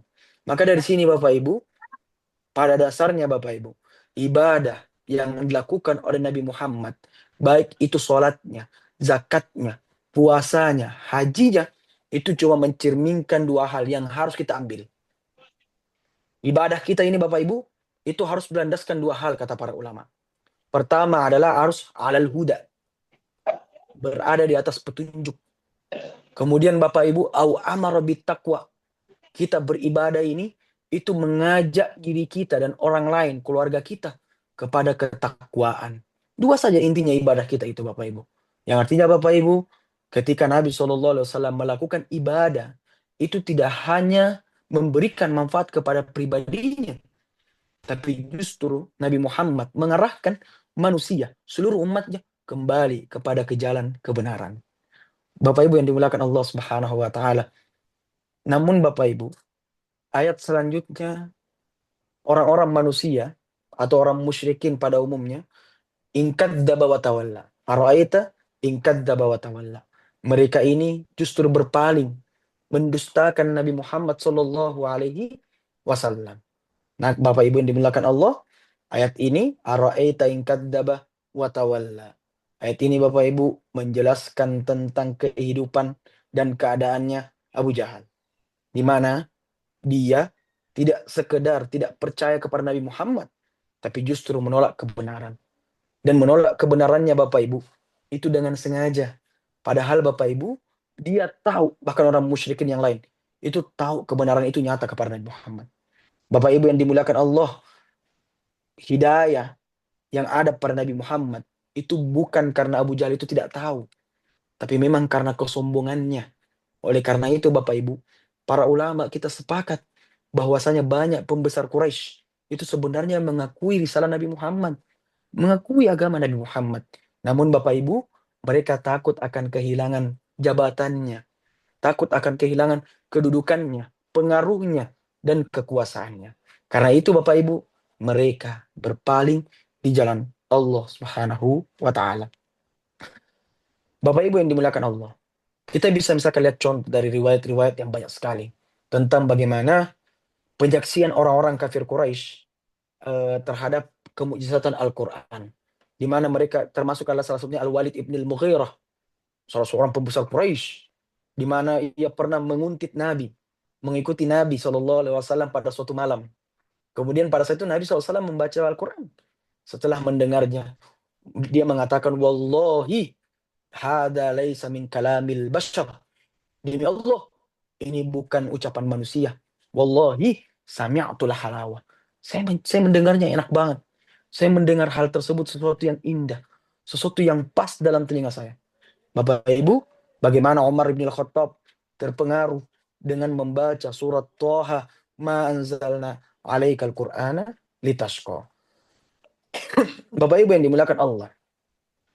Kemudian Bapak Ibu, Allah Ta'ala mengajukan suatu pertanyaan yang sangat sederhana. Di mana Allah mengatakan, Alam ya'lam bi anna Allah yara. Tidakkah dia tahu bahwasanya Allah itu melihat keadaannya? Nah, di sini Bapak Ibu, yang ditekankan di sini adalah Allah memberikan pengawasan yang di mana Allah mengisyaratkan bahwa Abu Jahal dan orang-orang sepertinya yang mereka berbuat zalim, mereka berbuat jahat kepada orang muslim yang lagi lemah, itu mereka itu seakan-akan tidak merasa dilihat oleh Allah Subhanahu wa taala. Jadi Allah mengatakan, "Ara'aita in kana 'alal huda aw amara bit taqwa, alam ya'lam bi anna Allah yara?" Tidaklah mereka itu Allah tahu, Allah lihat. Maka Bapak Ibu yang dimuliakan Allah Subhanahu wa taala, banyak orang Bapak Ibu itu berani berbuat salah, berani berbuat maksiat bukan karena dia tidak tahu mana yang benar mana yang salah. Secara logikanya dan hatinya pasti menolak hal tersebut. Tetapi Bapak Ibu, selalunya manusia itu merasa aman, merasa tidak ada yang mengawasi. Padahal Allah mengatakan alam ya'lam bi annallaha yara. Allah Maha melihat. Salat Bapak Ibu yang kita lakukan Allah lihat. Ucapan yang kita ucapkan Allah dengar. Bahkan niat yang tersembunyi dalam hati kita Allah tahu terhadap diri kita. Allahu muttali'un ala qulubikum, kata para ulama. Allah sangat paham terhadap apa yang ada dalam hati kalian. Hadir yang dimuliakan Allah Subhanahu wa taala. Maka Bapak Ibu, ayat-ayat ini itu mengajarkan satu prinsip besar Bapak Ibu, bahwasanya dalam kehidupan kita, jikalau seseorang benar-benar sadar bahwa Allah itu melihatnya, maka ia akan berpikir ribuan kali bahkan jutaan kali untuk berlaku zalim kepada orang lain atau kepada dirinya sendiri. Oleh karena itu Allah menggambarkan dalam Al-Qur'an Bapak Ibu, sifatnya manusia itu bukan zalim kepada orang lain saja, tapi dia adalah zaluman jahula. Manusia inilah melakukan kezaliman terhadap dirinya dan dia itu tahu bahwasanya dalam dirinya itu inilah sesuatu yang salah. Tapi merasa tidak tahu. Mereka meyakini hal tersebut karena tidak ada yang mengawasi perlakuannya. Bapak Ibu yang dimuliakan Allah Subhanahu wa taala. Kemudian Bapak Ibu, ini ayat alam ya'lam bi anna Allah yara. Ini ayat sebenarnya adalah penghiburnya Nabi Muhammad SAW. Jadi seakan-akan itu seolah-olah Allah mengatakan, wahai Muhammad, jangan bersedih, jangan risau. Aku melihat apa yang mereka lakukan dan aku tidak akan membiarkan begitu saja. Seperti itu kata Allah. Tapi Bapak Ibu, ya namanya orang-orang yang tidak mengimani Allah, maka tidak mengimani bahwasanya Allah melihat terhadap apa yang mereka lakukan. Bapak Ibu yang dimuliakan Allah.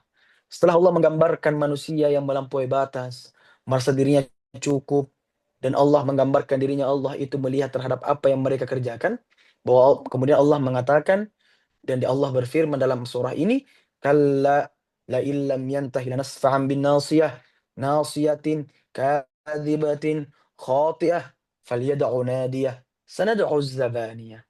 Kata Allah Ta'ala sekali-kali tidak. Jikalau dia tidak berhenti dari kekufurannya, dari kelalaiannya, lanasfa'an bin nasiyah, kami akan menariknya dari ubun-ubunnya, dan ubun-ubun tersebut yaitulah ubun-ubun yang melakukan kedustaan, ubun-ubun yang melakukan kedurhakaan di hadapanmu Muhammad. Maka Bapak Ibu, faliyadauna dia, biarkan mereka yang mereka itu ikut terhadap golongan kekafiran mereka, sanad'u zabaniyah. Tunggu, kami akan memanggil malaikat zabani. Bapak Ibu yang dimuliakan Allah Subhanahu wa taala. Ayat-ayat yang kita baca ini itu merupakan ancaman yang ditujukan lagi selanjutnya kepada Abu Jahal. Di mana Bapak Ibu, kesombongan dan kemusuhan yang mereka lakukan, Abu Jahal dan kawan-kawannya, itu tidak pernah berhenti kepada Nabi Muhammad Sallallahu Alaihi Wasallam. Bapak Ibu, sayangnya ini Abu Jahal dalam riwayat, bahkan dalam sejarah, itu meninggal cepat, yaitu meninggal di Perang Badar. Jadi Bapak Ibu, ketika di akhir hayatnya Abu Jahal itu terjadi di Perang Badar, itu Abu Jahal ikut keluar bersama pasukannya. Di mana Bapak Ibu, ia akhirnya terluka parah kemudian terjatuh. Dan apa yang terjadi? Sahabat Abdullah bin Mas'ud mendatangi Abu Jahal. Menaiki tubuhnya, menginjak tubuh daripada Abu Jahal. Yang di mana Abu Jahal pada saat itu dalam keadaan sekarat.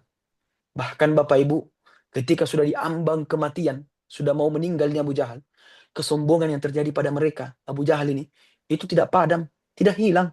Dia masih menampakkan kebenciannya terhadap Rasulullah. Maka Bapak Ibu yang dimuliakan Allah, Rasulullah SAW itu mengatakan, Inna Abu Jahal Fir'aun fi hadil ummah. Bahwasanya Abu Jahal itu adalah Fir'aunnya umat Islam saat ini. di mana Firaunnya umat Islam ini adalah simbol keangkuhan, simbol menolak kebenaran sampai Abu Jahal itu di akhir hayatnya. Bapak Ibu yang dimuliakan Allah Subhanahu wa taala. Al-Qur'an Bapak Ibu menegaskan kepada kita bahwasanya ini bukan sekedar eh, kisah terhadap Abu Jahal saja, tapi ini merupakan sunnatullah Bapak Ibu kepada siapa saja yang menolak kebenaran, kepada siapa saja yang jelas datang kepadanya adanya hak, tapi mau melakukan hal-hal yang batil. Bapak Ibu yang dimuliakan Allah Subhanahu wa taala. Oleh karena itu Bapak Ibu, Allah berfirman dalam surah Al-Mulk, Allah menggambarkan keadaan mereka yang sombong. Afaman yamshi mukibban ala wajihihi ahda amman yamshi sawiyan ala suratim mustaqim. Maka apakah mereka yang berjalan itu terbalik atau mereka itu menghadapkan dirinya dalam keadaan tegak mendapatkan petunjuk? Yang artinya Bapak Ibu dalam surah Al-Mulk ini orang-orang yang menolak wahyu, menentang kebenaran, hakikatnya sedang berjalan tertunduk tanpa arah di hadapan Allah yang mungkin tampak tinggi di hadapan manusia. Bapak Ibu yang dimuliakan Allah, Allah memberikan gambar yang sangat jelas bahwasanya mungkin kita melihat orang dengan kesombongannya itu tampak mulia di mata manusia, tapi bisa jadi tampak hina di mata Allah Subhanahu wa taala. Sebaik-baik manusia Bapak Ibu adalah tampak mulia di mata manusia dan tampak mulia di mata Allah Subhanahu wa taala. Bapak Ibu, Allah taala menegaskan dua ayat terakhir, فَلْيَدْعُ نَادِيَهُ سَنَدْعُ الزَّبَانِيَةَ كَلَّا لَا تُطِعْهُ وَاسْجُدْ وَاقْتَرِب. Tiga ayat ini dari ayat 17 sampai ayat ke-19.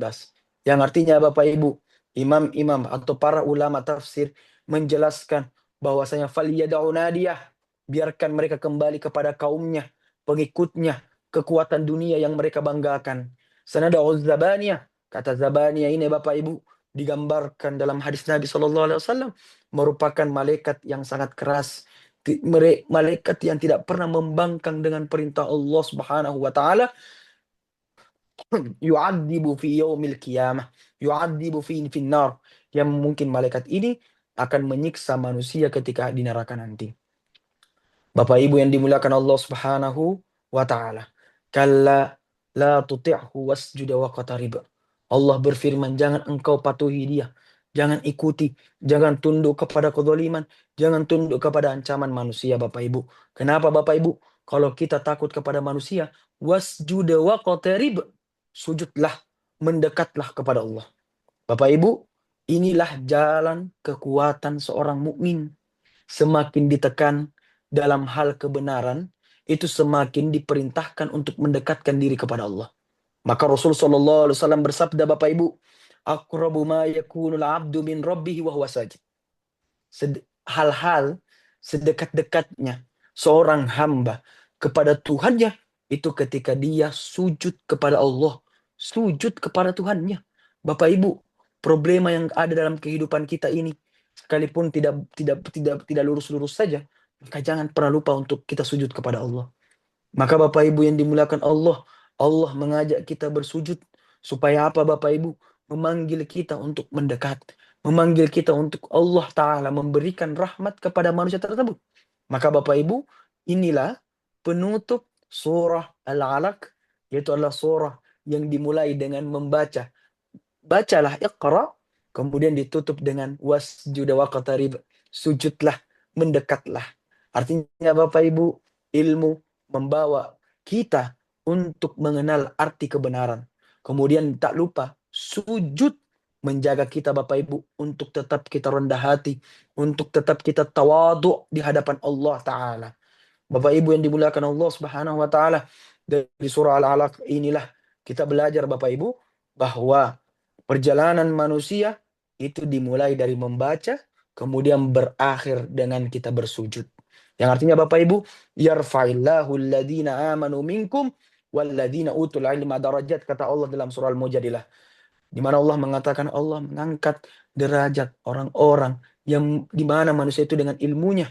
Kemudian Allah mengangkat dia itu orang-orang yang beriman. Beberapa derajat. Yang artinya Bapak Ibu, Allah mengingatkan kepada kita bahwasanya ilmu tanpa keimanan itu akan melahirkan kesombongan pada diri kita. Bapak Ibu yang dimuliakan Allah Subhanahu wa taala. Oleh karena itu Bapak Ibu, terakhir Al-Quran mengajarkan keseimbangan Bapak Ibu. Berilmu, tapi tetap kita harus rendah hati kepada sesama di hadapan Allah. Dan jangan lupa apa yang kita dapatkan perlu kita amalkan. Kemudian kita gantungkan semuanya. Kita niatkan lillahi ta'ala. Semoga Bapak Ibu yang dimuliakan Allah, Allah Subhanahu wa taala menjadikan kita hamba-hamba yang mencintai ilmu, mengistiqomahkan kita dalam majelis Al-Qur'an seperti ini. Serta Bapak Ibu, semoga Allah menganugerahkan kepada kita bahkan seluruh yang hadir yang ada pada saat ini keberkahan, Allah memberikan ketenangan kepada kita, menjadikan hal-hal seperti ini sebagai amal jariah kita untuk kita semua. Semoga Allah Subhanahu wa taala menjadikan kita hamba-hamba yang rendah hati dalam iman, kuat dalam ketakwaan dan ketaatan, dan istiqomah dalam sujud hingga akhir hayat hidup kita. Saya kembalikan kepada moderator. Amin amin ya rabbal alamin. Wallahu a'lam bishawab. Terima kasih Pak Ustadz Ahlan. telah memberikan pada kita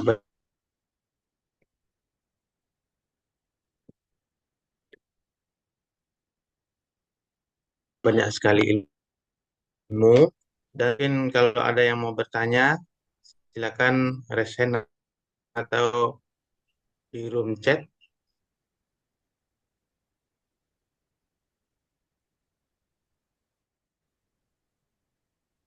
Baik, di room chat kayaknya ada pertanyaan Pak Ustadz. Dari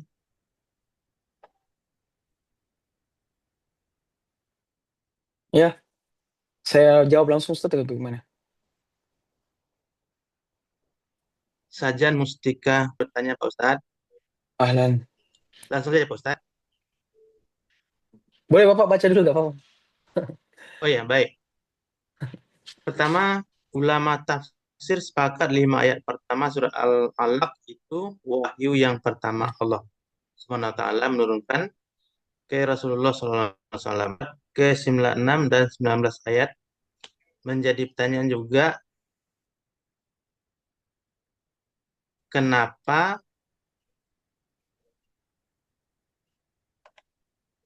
surah Al-Fatihah menjadi urutan pertama penyusunan mushaf Al-Quran. Yang kedua, Al-Quran itu tidak diturunkan secara keseluruhan. Sebagaimana surat Al-Alaq hanya diturunkan 5 ayat sebagai wahyu pertama dari Allah Subhanahu wa taala kepada Rasulullah. Yang ketiga, kata Iqra di ayat 1 membaca maksudnya membaca tanda kekuasaan Allah Subhanahu wa taala atas penciptaan manusia. Intinya bukan membaca dalam arti sempit karena ayat pertama yang diwahyukan ke Rasulullah. Mohon pencerahannya Pak Ustaz. Pertama Bapak Ibu, tentang Al-Fatihah pertama kali muncul itu karena sebab ini namanya tauqifiyah. Jadi Nabi SAW itu sudah mengatur dari awal. Ketika dikumpulkannya mushaf karena isyarah daripada Sayyidina Utsman ibn Affan, itu Nabi SAW itu pernah punya satu ruangan, itu semua dikumpulkan di situ pelepah kurma, tulang-tulang unta dan semacamnya, tertulis di situ ayat-ayat Allah. Ternyata Nabi itu telah menuliskan pertama kali adalah Al-Fatihah. Jadi secara susunan memang ini adalah kesepakatan ijtihad para sahabat atau kesepakatannya para sahabat, konsensusnya para sahabat. Dan memang Nabi SAW menaruh pertama kali Al-Fatihah. Dan Bapak Ibu, surah Al-Fatihah ini itu 2 kali turun. Kemudian secara makna memang maknanya lah Fatih. Artinya pembuka, muqaddimah. Ibarat daripada muqaddimah dari sebuah satu kitab. Jadi Al-Fatihah itu seperti itu. Itulah kenapa Allah menurunkan pertama kali adalah Iqra, baru itu Al-Fatihah disimpan di awal secara mushaf karena memang kesepakatannya para ulama seperti itu. Ya, saya kira begitu jawaban soal pertama. Soal kedua apa tadi Ustadz? Saya lupa. Yang Tidak. kedua, pertanyaan yang kedua, apakah setiap surat dalam Al-Quran dan itu tidak diturunkan secara keseluruhan? Bagaimana surat Al-Alaq hanya diturunkan 5 ayat sebagai wahyu pertama dari Allah Subhanahu wa taala kepada Rasulullah. Ya. Sebenarnya ini menjadi syubhat juga di antara para ulama. Orang-orang mustasyrik, orang-orang liberal itu bertanya juga tentang hal tersebut. Kenapa Allah tidak menurunkan satu sekaligus? Kenapa Allah menurunkan munajjam? Pertama, dalilnya adalah warattil Qur'ana tartila. Bacalah Al-Quran itu dengan pelan-pelan, secara pelan-pelan. Sulit Bapak Ibu. Kita diturunkan dalam satu, sulit Bapak Ibu, misalkan ini Al-Quran dalam satu juz. 30 juz. Diturunkan kepada kita langsung dihafal, itu sulit. Kita tidak akan mungkin. Secara logika tidak akan mungkin satu buku seperti ini, itu kita langsung bisa hafal. Maka Allah menurunkan sesuai dengan kondisi zamannya atau kondisi apa yang terjadi pada saat itu. Jadi sekalipun pada saat itu apa yang terjadi di kalangan kaum kafir Quraisy itu sebenarnya merupakan bentuk skenario Allah yang Allah gambarkan nanti dalam Al-Qur'an. Jadi eh, Al-Qur'an itu turun pertama menjawab apa yang menjadi masalah di kalangan para sahabat. Jadi ketika ada sahabat lagi masalah, ya Rasulullah bagaimana ini? Ayat turun. Seperti itu. Atau memang Rasulullah SAW memang diturunkan sebagai tathbitul fuad. Atau memang ingin membahagiakan Nabi Muhammad saja. Supaya Nabi Muhammad SAW tenang. Jadi seperti itu. Jadi kenapa Al-Quran itu munajjam atau 23 tahun Al-Quran itu turun, itu pertama karena sulitnya, tidak masuk logik, tidak logika lah, tidak logis seseorang itu diturunkan satu buku sekaligus bisa dihafal. Nah, kemudian ini Bapak Ibu, memang tuh Al-Quran secara kitab kan memang belum ada di masa Nabi. Makanya itu dianggap sebagai bid'ah. Bid'atus sahabah. Tapi bid'ahnya bagus. Adalah merupakan hasil konsensusnya para sahabat yang seandainya tidak ada Al-Quran mungkin kita tidak akan tahu. Nah, tulisan-tulisan yang dikumpulkan itulah yang semuanya itu tidak ada satupun yang apa namanya ayatnya itu hilang atau ayatnya itu salah. Saya kira seperti itu jawabannya. Uh, itulah kenapa Al-Quran itu munajjam. Munajjam istilahnya. Munajjam itu artinya eh, apa namanya berlangsung beberapa waktu. Seperti itu. Masya Allah. Yang ketiga, Pak Ustadz, kata Iqra di ayat satu membaca maksudnya membaca tanda-tanda kekuasaan Allah Subhanahu wa taala atas penciptaan manusia, intinya bukan membaca dalam arti sempit karena ayat pertama yang diwahyukan ke Rasulullah. Oh. Iya, betul. Itu ada beberapa para ulama mengatakan begitu. Seperti Zamakhsyari mengatakan dalam kitab Al-Kasyafnya, itu sebenarnya Iqra disitulah disuruh perintah untuk membaca tentang alam semesta. Begini Bapak Ibu, Gua Hiro itu, kalau Bapak Ibu pernah umroh lihat Gua Hiro, itu tuh Gua Hiro tuh satu-satunya gua yang memang menghadap ke Ka'bah. Jadi ketika Nabi SAW kalau keluar keluar dari pintunya Gua Hiro, itu langsung melihat ke Ka'bah langsung. Jadi makanya ibadahnya Nabi SAW ketika itu bertafakkur, bertadabbur, itu memang bertafakkur bertadabburnya. Pertama melihat Rabbul Ka'bah, yaitu Ka'bahnya, yaitu Allah. Atau alam semesta yang terjadi pada saat itu. Nah, itu bisa bermakna seperti itu. Iqra bismi rabbikal ladzi khalaq. Eh, pada dasarnya Bapak Ibu, hikmahnya daripada Iqra bismi rabbikal ladzi khalaq ini sebenarnya artinya Bapak Ibu gini, Allah menciptakan kamu Muhammad, maka kamu ini nanti akan menjadi anta Rasulullah, utusan Allah, pemimpin manusia, Sayyidul Arabi wal Ajam. Maka kalau seperti itu kamu menjadi pemimpin manusia, hendaknya kamu harus punya ilmu. Hendaknya kamu bisa mengetahui tentang alam semesta. Seperti itu. Itulah mungkin mana yang paling mendekati terhadap Iqra bismi rabbikal ladzi khalaq. Tapi kalau ada pendapat yang mengatakan melihat alam semesta, membaca alam semesta, bukan membaca beneran, itu betul juga. Memang Nabi Muhammad tidak bisa membaca. Sampai wafat Nabi Muhammad SAW tidak bisa membaca ataupun menulis seperti itu. Makanya Nabi SAW itu punya cincin. Yang Nabi sunnahnya itu, sunnahnya orang menggunakan cincin itu di kelingking kanan. Kemudian itu kan Bapak Ibu, biasa ada batunya kan. Ada batu cincin biasanya kan. Nah, itu batu cincin itu sebenarnya di bawah. Nabi Muhammad begitu.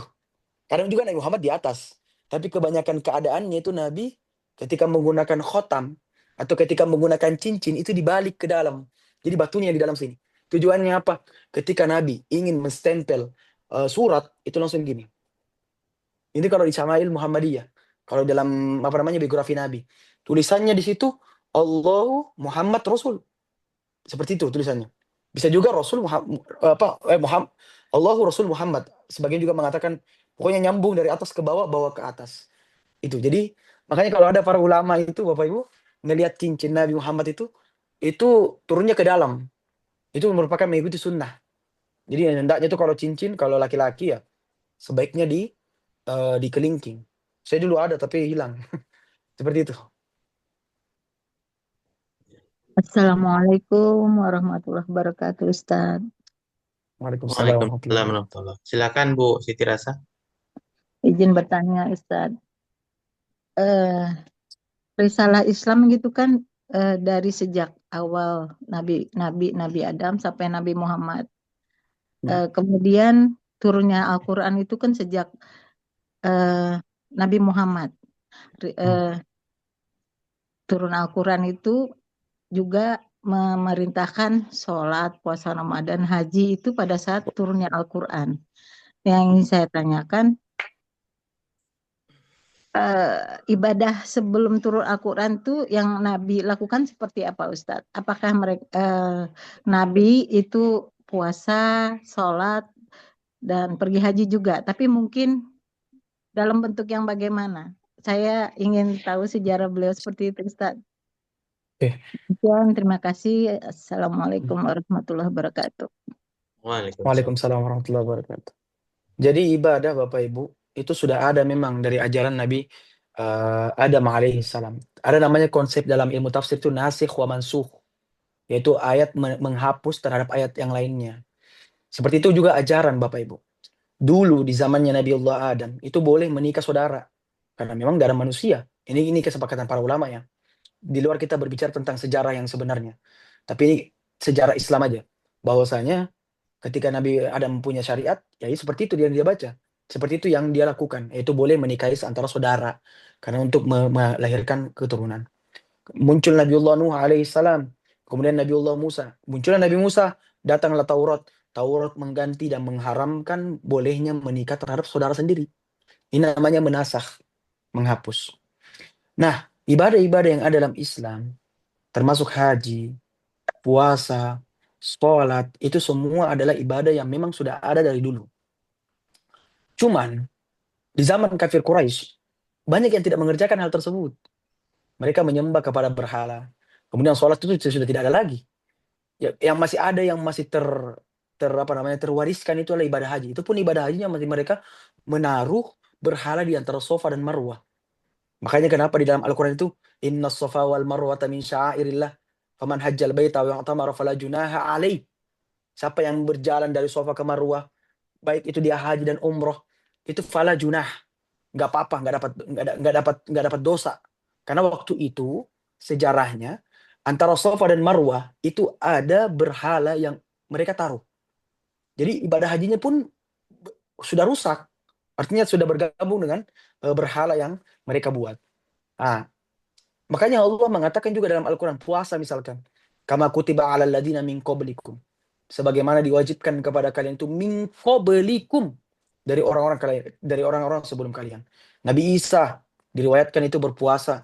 Nabi Musa lebih-lebih. Nabi Musa Bapak Ibu itu berpuasa. Itu sebagian riwayat mengatakan 2 bulan.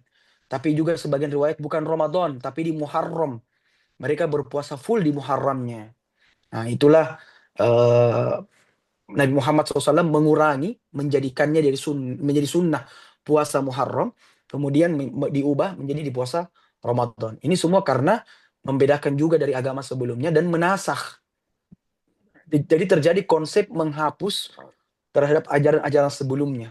Karena Bapak Ibu, konsekuensinya, seandainya Nabi Muhammad itu mengajarkan umatnya puasa di bulan Muharram, sebagaimana Musa, apa bedanya kita dengan orang-orang Yahudi? Apa bedanya kita dengan orang Bani Israel? Maka kenapa Allah memberikan kekhususan, yaitu tetap intisari ajarannya, puasa, haji, sholat, ada kepada umat-umat terdahulu sampai kepada Nabi Muhammad, tapi bentuknya, caranya itu berbeda. Seperti sholat Bapak Ibu, sholat dulu tidak ada ruku, langsung berdiri kemudian sujud. Maka datanglah Al-Quran, warka'u ma'ar raki'ain, rukulah bersama orang-orang yang ruku. Artinya di sini diperintahkan untuk melaksanakan ruku. Saya kira seperti itu. Jadi apa yang ada pada ajaran umat Islam saat ini secara syariat ibadah itu sama dengan apa yang dibawa oleh Nabi Isa, sama yang dibawa oleh Nabi Musa dan para nabi yang lainnya. Makanya di dalam Al-Quran Allah mengatakan, makana Ibrahimu Yahudiyan wala Nasraniyan, walakin kana hanifan muslima. Tidaklah Ibrahim itu adalah orang Yahudi atau orang Nasrani, tapi hanifan muslima. Dia orang Muslim sebenarnya. Wama kana minal musyrikin. Dia bukan orang-orang yang musyrik. Banyak sekali Bapak Ibu. Nabi Isa, nahnu ansarullah, amanna billahi washhad bi annana muslimun. Kami ini penolong-penolongnya Allah. Saksikan kami ini orang Islam. Seperti inilah agama Islam, bahwasanya tertradisikan tapi mengganti dengan apa yang sebelumnya. Saya kira seperti itu. Baik, Syukran, jazakallah khair. Masya Allah. Jazakumullah. Jazakallah. Hayakumullah. Hayakumullah. ya, terima kasih Mbak Siti.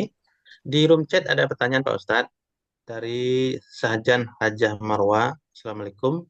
Terkait rasa cukup yang tadi dibahas, yang saya pertanyakan, bagaimana dengan sifat qanaah atau rasa cukup? Nah, Bapak Ibu, ketidakcukupan ini Bapak Ibu bukan masalah dalam hal dunia juga. Tapi ketidakcukupan kita ini adalah hendaknya qanaah kita itu kita taruh kepada dalam hal yang lain. Misalkan dalam hal ibadah. Jadi kita ini tidak boleh puas terhadap amal ibadah kita. Amal ibadah kita ini harus selalu tidak puas. Tujuannya apa? Biar kita tetap istiqomah terhadap melakukan amal-amal yang baru. Ada orang senang membaca surah Al-Mulk, senang membaca surah Yasin, senang membaca surah Al-Waqiah. Lanjutkan hal-hal yang tersebut. Kalau bisa mengkhatamkan Al-Quran. Maka Bapak Ibu, hendaknya kita taruh sifat ketidakpuasan kita ini dalam hal masalah ibadah. Nah, dalam hal masalah dunia bagaimana? Dalam hal masalah dunia, itu boleh kita cari dunia. Kita boleh kaya, kita boleh mencari hal tersebut. Tapi pertanyaannya Bapak Ibu, apakah bermanfaat untuk diri kita sendiri? Itulah kenapa Nabi Muhammad SAW memberikan kita teguran, menegur kita. Nabi mengatakan, kamu punya uang banyak, tapi apa yang menjadi rezekimu? Apa yang kau pakai? Apa yang kamu pakai? Apa yang kau nikmati sekarang? Apa yang kalian itu makan dan minum? Lebihnya itu bukan rezekimu. Lebihnya apa yang kalian mubazir itu rezeki orang. Itu mungkin rezeki hewan atau rezeki siapa saja. Nah, inilah kenapa hendaknya sifat tamak kita ini itu kita hilangkan dengan sifat yang namanya rasa cukup.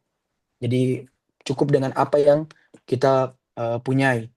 Maka Bapak Ibu yang dimulakan Allah, ketika kita mempunyai rasa cukup, di saat itulah kata para ulama, ridho Allah Subhanahu wa taala itu akan diberikan kepada umat manusia. Oleh karena itu Bapak Ibu, al-qanaatu tatla'ur ridha wa ziyadatu bih.